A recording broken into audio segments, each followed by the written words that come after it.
In this video, we are going to show you how to assemble and use the Lippert e-bike, which is perfect for full-time RVers like we are. This is the box that it comes in. It's a 50-pound box, and it was sent by freight. Got two little grab handles to carry it, and it is heavy. Yes, very heavy, but also doable. Let's open it up and show you guys what it looks like on the inside. Took a second to get it open, but that's actually a good thing because that means it was packaged really well. There's what it looks like. We'll cut all these zip ties off and get it to where the parts are, where I can spread the parts out and show you what they all are. So we've got the bike all unboxed, and in the box we were able to find the quick start guide for the Gladiator Lippert e-bike. So now we'll follow along the instructions and assemble the bike. First instruction is to unpack the bike from the box, which we've already done. Second is install the handlebar. So there's four hex key bolts right here that we're gonna have to get a hex key and back those out, and then we'll be able to install the handlebars onto the bicycle. So I got a 4mm hex key. Now we're gonna back these out. So now we've got the strap off. Set that on the ground. Now the handlebars are turned backwards currently for packaging's sake, I'm assuming. So we should probably turn them properly where they're facing forward. There we go. And then you don't want to get any of your cables snagged. You want to make sure they're all in the proper positions. There's not really a guide to that. Just make sure none of them are going to get in a bind when you're turning the bike. So we'll get that there. We want to get just a finger tight on these basically, to where none of them are going to fall off and lose them. Then you kind of want to position them for whatever tilt you want and to be centered. So centered is going to have these little notches in between the grooves right here. If you have them off to the side, then you're off center and you're to the right or to the left.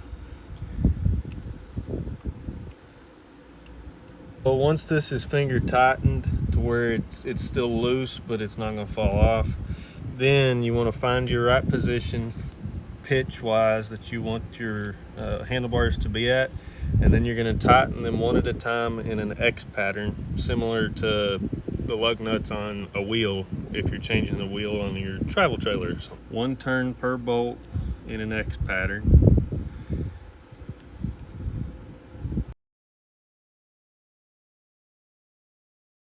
Step number 3 is insert the front wheel, locate front axle within the box, remove tensioning nut and one spring and place into front wheel hub. So we'll do that next. So here we've got the front axle, and this is the tensioning bolt right here. So we're going to take this off. With this, it's got a spring on both sides. So take the tensioning bolt and the spring off. Then we're going to get our front wheel, remove this packaging piece right here, and then you want the handle side to go where your disc brake is. So you'll slide it through right there. And then on the flip side, we're going to add the spring back and the nut, and then you've got to push the two together, and then you can get tension on it and get them back on there and tightened. Next step after getting the axle on is to guide the wheel into the fork, to pay close attention to the brake alignment into the brake caliper. Then once we get it seated in there, we're going to finger tighten it with the plastic nut, then close the arm. It should be tight and no tools will be required. You can do this all by hand.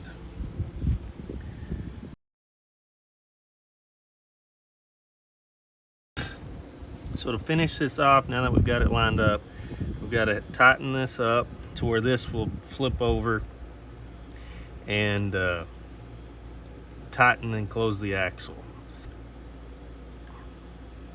There we go. Next step is to grease the threads down here on the pedals and then use a 15mm pedal spanner to tighten, and then we'll put the pedals on. So the pedals are actually labeled. This one is the right pedal, it has an R, the left pedal has a L. I've got a 15mm open end wrench that we're going to use, and we'll just come down here. We'll get the pedal going on until this starts spinning, and then we'll start using the wrench. There we go. Now, just apply a little pressure there, tighten this, and we have a pedal on the right side. Now we'll do the same to the left.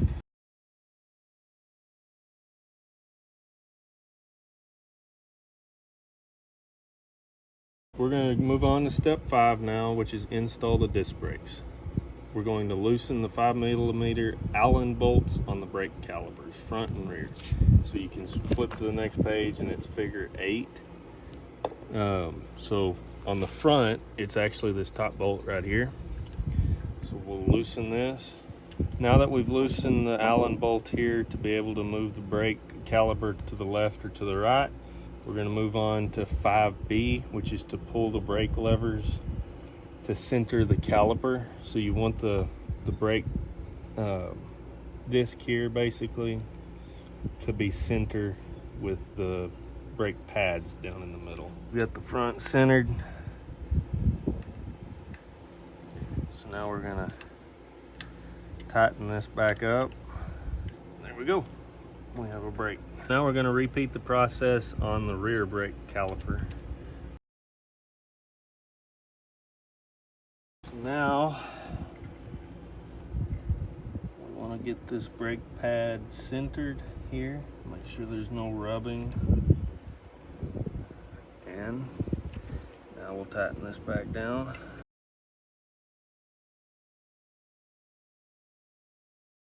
There we go. Got a brake now. Next is more personal preference. I'm going to take and I'm going to tighten the steering stem here, because if you'll notice, the steering handlebars can go this way and the tire not even move. So I want to make sure that I've got these straight in alignment with the front wheel. And then I'm going to tighten these 2 bolts. Again, they're Allen heads. Now, when I turn the handlebars, the tire goes with me. Next thing, I'm going to adjust the battery meter to where it's angled up more. That's more of a personal preference as well, just because there's not really anything in the instructions about it, but that's more tailor-made to you as the consumer. We're going to put the seat in. So this is similar to the front axle. You just loosen this, you slide the seat down into the steering or the column and get it to whatever height that you want it at, and then you'll tighten this down and fold this forward just like the front axle, and then the seat won't go down when you sit on it. The last final steps are going to be to charge the battery. And then once the battery is charged, you'll insert the battery onto the bike, which it does come that way in the packaging. Then there's an on-off switch over here. You'll turn the bike on, and then you'll hit the power button over here. It'll have the battery grid come up, and then you're good to start pedaling. I'm going to show you how to take the battery pack off. Then you can take it in your house or in your trailer and charge it inside. So you insert the key here, you turn it to unlock it, and then you slide up, and there's the battery pack. And then to charge it, you'll insert your charger over here and plug it into the outlet. So I've got the battery pack all ready to go charge. We're going to charge it for a while until it's ready, and then we'll come out and we'll show you the bike in motion. All right, we've got the battery charged, and we have it installed now. So we're going to turn it on. Then we're going to turn the power supply on here for the gauge. This is your speed for the actual propelled portion of the bike. Put the kickstand up, helmet on for safety, and give her a spin.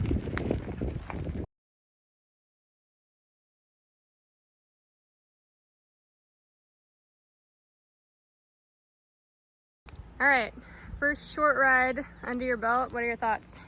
It's fast.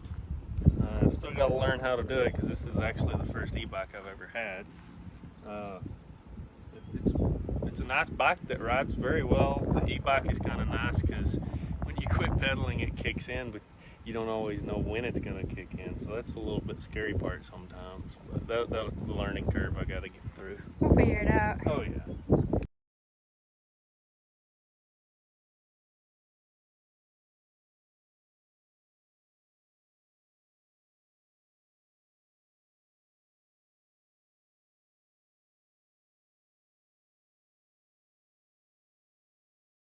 Just from test driving it for the first time, kind of my first impressions are that you can turn it up or down with the plus or minus, and that's your speed or pedal assist. It's really nice going up the hills because it assists you to where you're not as winded going up. And then if you don't feel comfortable and you're trying to brake and you're not slowing down fast enough, just hit the power button and turn it off. So you can actually use the bike without the e-bike part of it